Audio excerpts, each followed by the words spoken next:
Bienvenue sur le podcast de DevMania. Aujourd'hui, nous allons parler de ce qu'est le World Wide Web, ou plus souvent connu sous le nom de WWW.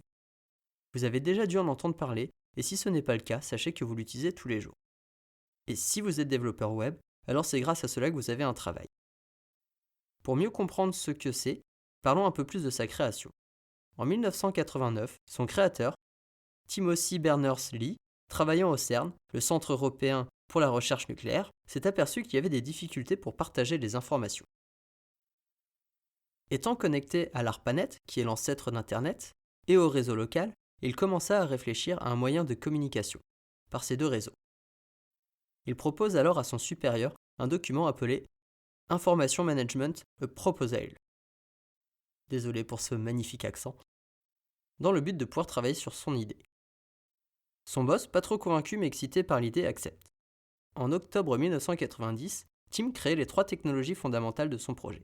Le HTML, langage que connaissent bien les développeurs web, les URI, plus connus sous le nom des URL, et le protocole HTTP pour le transfert de données. Grâce à ces trois choses, il sera possible de partager des informations sur la toile. Le HTML, pour visualiser les informations, l'URI pour accéder facilement à l'information, et le HTTP pour transmettre les informations du serveur vers le client. À la fin des années 1990, le premier navigateur, World Wide Web, tout attaché, et le premier serveur, HTTPD, sont en ligne sur un Internet ouvert. D'ailleurs, au départ, il n'y avait que deux moyens d'accéder au World Wide Web. Le navigateur créé par Tim, uniquement compatible sur les ordinateurs Next, ou alors un logiciel en ligne de commande, aussi développé par Tim. C'est pour cela que Tim a demandé à la communauté de développeurs de créer d'autres navigateurs, dont le plus connu à l'époque était Midas, qui fonctionnait sur X-Windows, très largement utilisé à l'époque, surtout dans les universités américaines. Le web, avant 1995, était essentiellement utilisé par des chercheurs et donc des universités. Les premiers sites étaient hébergés dans celle-ci, et on pouvait trouver le site sur une des pages de l'université. Par exemple, au début de Yahoo, l'URL était celui de l'université de Stanford. http://akebono.stanford.edu/yahoo. Ce n'est qu'en 1995 que le domaine yahoo.com est né. D'ailleurs, c'est seulement après 1995 que le web a commencé à se faire connaître du grand public. Et c'est à partir de ce moment que le web a commencé sa transformation pour devenir ce qu'il est aujourd'hui. Un outil de communication mondial qui permet de diffuser des médias, mais aussi de faire plein d'autres choses. Si vous avez bien suivi ce que j'ai dit, ce que l'on appelle Internet est le World Wide Web, ou plus simplement le web. Le World Wide Web permet de se balader de site en site, et c'est une utilisation de l'Internet. En fait, le mot Internet regroupe plusieurs choses. Le World Wide Web, la communication par email, le peer-to-peer, le transfert de fichiers SFTP, et plein d'autres. Donc non, Internet n'est pas le World Wide Web. Parlons maintenant un petit peu des technologies utilisées dans cet outil. Commençons par le HTML. Le Hypertext Markup Language est un langage à balises pour afficher des pages web.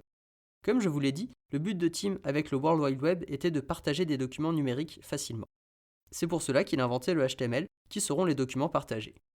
Enfin, inventé pas vraiment, car le HTML est en fait l'application d'un autre langage qui est le SGML, qui lui aussi était très utilisé pour rédiger les documents au CERN. Donc au début, les seules choses que contenait le HTML sont la balise title pour les titres du document, les hyperliens de la balise A, les listes avec les balises ULLI et le texte brut. Très vite, la balise image fut créée, ainsi que les formulaires, ce qui a donné naissance au commerce électronique. Pour la suite, le langage a continué à évoluer pour devenir ce que l'on connaît, surtout grâce au W3C dont je parlerai un peu plus tard. La deuxième chose qu'a inventé Tim est les URI pour Uniform Resource Identifier. C'est une sorte d'adresse unique pour identifier un message sur le web.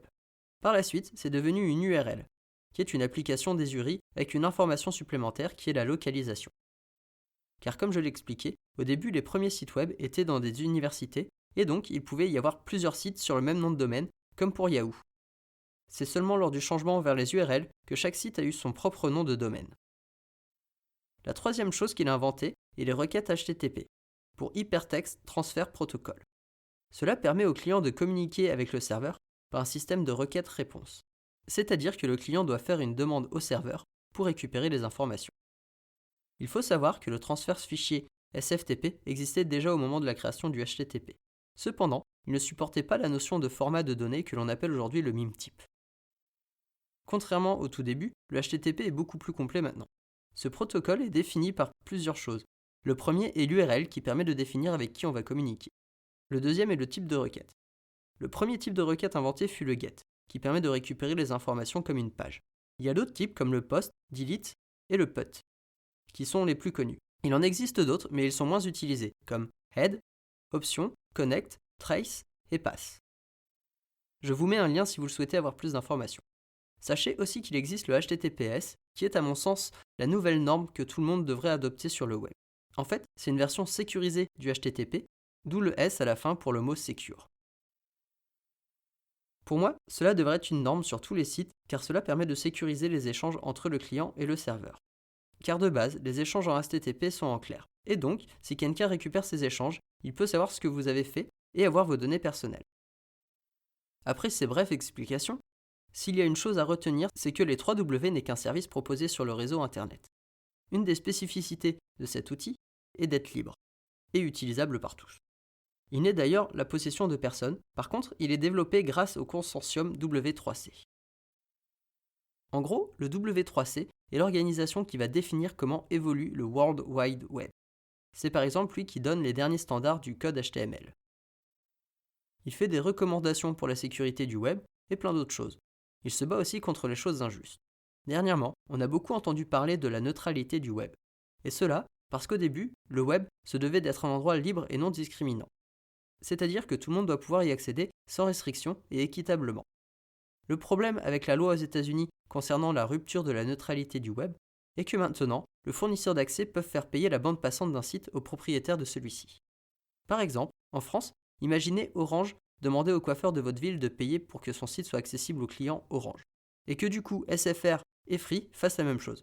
Cela veut dire que le coiffeur doit payer chaque opérateur pour que la totalité des Français puissent accéder à son site.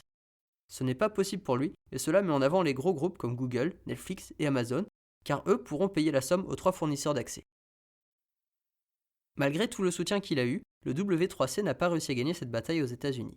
Autre petite chose concernant le W3C, le créateur et le directeur n'est autre que Tim Berners-Lee.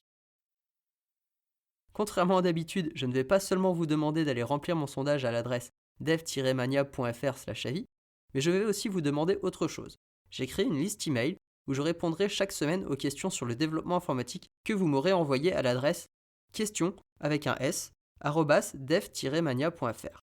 Vous pouvez vous inscrire à la liste sur la page dev-mania.fr/questions avec un S.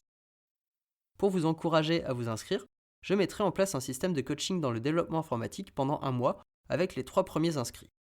Je voulais aussi vous remercier, car c'est grâce à vos écoutes que ce podcast se fait connaître, et surtout c'est grâce à lui que je continue de le faire. Pour finir cet épisode, comme d'habitude, vous pouvez trouver l'intégralité de mes podcasts sur iTunes, YouTube, Spotify et mon site dev-mania.fr. N'hésitez pas à vous abonner ou à donner votre appréciation, surtout si ce que je fais vous plaît, cela aidera vraiment à faire connaître ce podcast. Merci et à bientôt dans un autre podcast.